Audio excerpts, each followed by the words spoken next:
Welcome to the Will to Power podcast. I am your host, Bronze Age Midget. Before we begin, do me a favor, hit the subscribe button, like the video, and leave a little comment. Helps me know that you enjoy this and also helps me in the algorithm so that more people can be exposed to the righteous, burning truth. Let's begin. So in this episode, I wanted to use the very controversial topic of transgenderism to jump off into a discussion about the notion of a behavioral sink and what is effectively the protracted collapse of Western society. So that's a lot to chew on right there, but let's start at the beginning. What is gender and what is a woman? The very far left, the kind of people who are bought into this transgender ideology, posit that gender is a social construct. And the natural reaction is be like, oh no, it's not, blah, blah, blah, blah, blah. The reality is that is true. Gender is a social construct. A woman, that is a social construct. But the far left takes that to mean that it's entirely arbitrary and malleable, which that is not correct. So let's go into what a woman is. A woman is effectively three simple things. It is a human, adult, female. If you put those three things together, you have a woman. It doesn't mean that, and that's a very fixed thing, right? Like that's a categorization that is very functional within society. It has biological origins, and it's a kind of combination of these very useful differentiations to make. So the concept of woman is a very functional concept and a functional definition. Now, starting from there, we understand that woman is a social construct, but the left gets it wrong. A woman is an adult human female. Simply put, there's no ifs and or buts about that. Now, what those things mean, what is a female? There's not really a debate about that. What is an adult? That's malleable. Different societies have different standards for that. And what is human? We tend to anthropomorphize animals and objects, but generally we understand what is a human. But nonetheless, this three-part definition of woman is consistent throughout the world, time, society, different cultures. But generally what we understand as adult changes, and how womanhood is expressed, and what role women play in society. Now that might change as well, and it most definitely has. But continuing on, generally the response from the right is that trans people are mentally ill, that there is a disproportionate amount of mental illness and personality disorders and things of this nature among trans people, which may or may not be true. But I think we can advance the discussion further by looking at how, when it comes to male to female trans, how that is a logical product of the environment people are in. So we have a society today which, for the first time in the last maybe 20 to 30 years, children have been exposed to this message from a very early age, and consistently, that men are lazy or stupid or bad, dangerous, all these aggressive, all these negative connotations. And at the same time, they see not only are girls treated nicer as children, but as they begin to develop past puberty, they tend to receive much more attention and kind of flirtatious attention. Whereas men, on the other hand, or boys, as they develop into manhood, they don't receive that nearly as much. And if you think I'm wrong, then you don't understand society, right? You can look at any girl's DMs or inbox, tons of guys hitting her up. If you look at a guy's, unless he's almost celebrity status, he's not going to have that nearly as much. Or unless unless he's playing the field, unless he's kind of working his magic, working his sauce, he's not going to have girls hitting him up. Whereas a girl, simply by existing online, she will get attention from men. So you don't have, I mean, there's a very different dynamic. So you have young boys who are brought up, told throughout their lives that men are bad, men are stupid, men are sexual aggressors, all of these things, and then they see with their own eyes how much better treatment girls seem to have. And a lot of times the men who, let's face it, the men who become trans, this is the other kind of right-wing trope, is that they're failed men, right? And this is somewhat of a truth. But it's, again, it's a kind of logical product of a society we live in. They're told men are bad. They see how women are treated better, girls are treated better, at least, in their youth and everything. And then they're also given this kind of false option, right? They're told by left-wing ideology, well, you can just become a woman if you want to, by the way. All you have to do is, change your name to, Gertrude or some fucking weird-ass trans name and start wearing vintage dresses or whatever. Whatever, I don't know what subculture trans people have nowadays. But, you can change your gender and you can become a woman. It's not that hard. And you become a real woman, according to them. And anybody who doesn't believe it is, a fringe right-wing asshole, a transphobe and things like this. So you're receiving all these messages from society, from dominant society.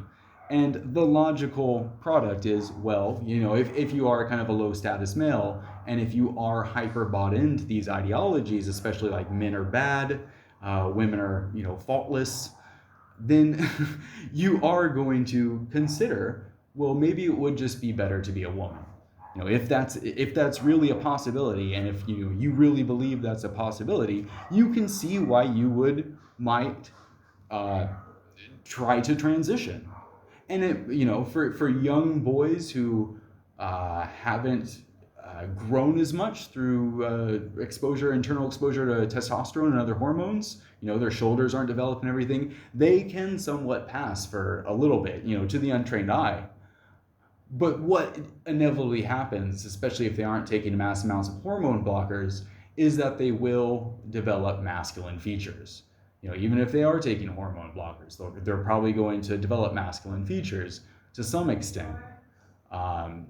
And they're never going to actually receive that attention they want. They're never going to really become female in society's eyes. So, they don't really alleviate their so-called dysphoria. So that's what's going on with the trans thing, in large part. It's entirely a product of society. But let's talk about that in a larger context. And let's talk about that in the context of a behavioral sink. So what is a behavioral sink? This was a term coined by ethnologist. It was basically a sociologist. And he ran a series of experiments, basically rat utopias, in which rats were given unlimited resources but limited space. So what would happen is their population would boom naturally, but then they would begin developing very maladaptive behaviors. The females quit having their birthing rates dropped considerably. Their maternal instincts were nullified. They didn't actually rear their young, and often, even if they gave birth to children, would die. On the other hand, the males exhibited all sorts of antisocial behavior, everything from aggression to withdrawal, kind of mania, and all of these things. And what would eventually happen is the population would explode and then it would collapse.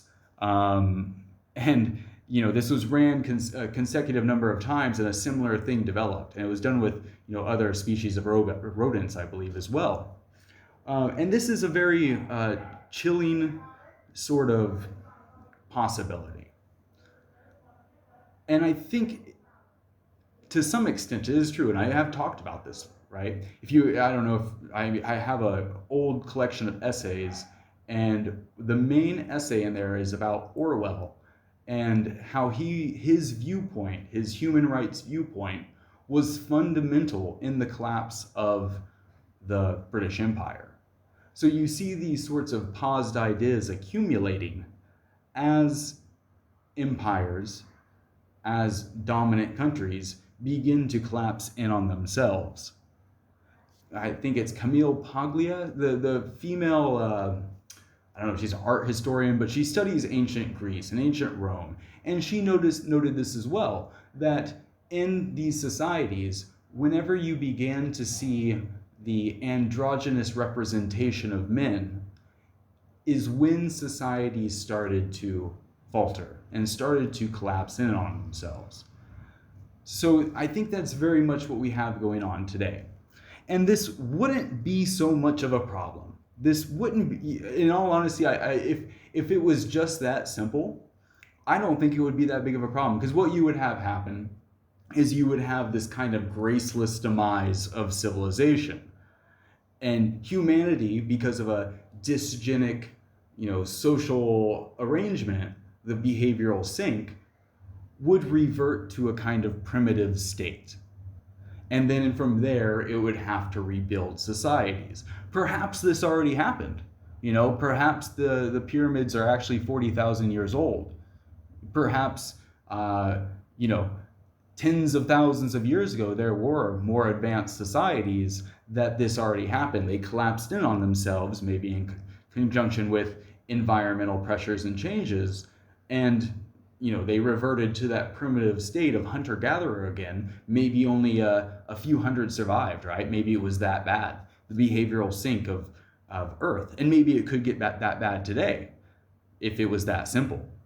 If it was just, if the West itself was the whole world, you might see that kind of, that pitiful expiration of humanity and devolution into that more primitive form of man. But that's not what we have today. It's not that simple. Instead, we have global competitors, other societies that do have the potential to rise and which don't necessarily have as strong of paused convictions, right? They're not too concerned with waving rainbow flags and talking about human rights, or at least they understand that you only do that as part of a kind of a psyop against other nations. So I think what you will have happen, and I think that this is what is happening, right? Trans is just merely a symptom of a larger phenomenon that has many more expressions. Trans is just a very visible one because it's so out there. But you have many other ways in which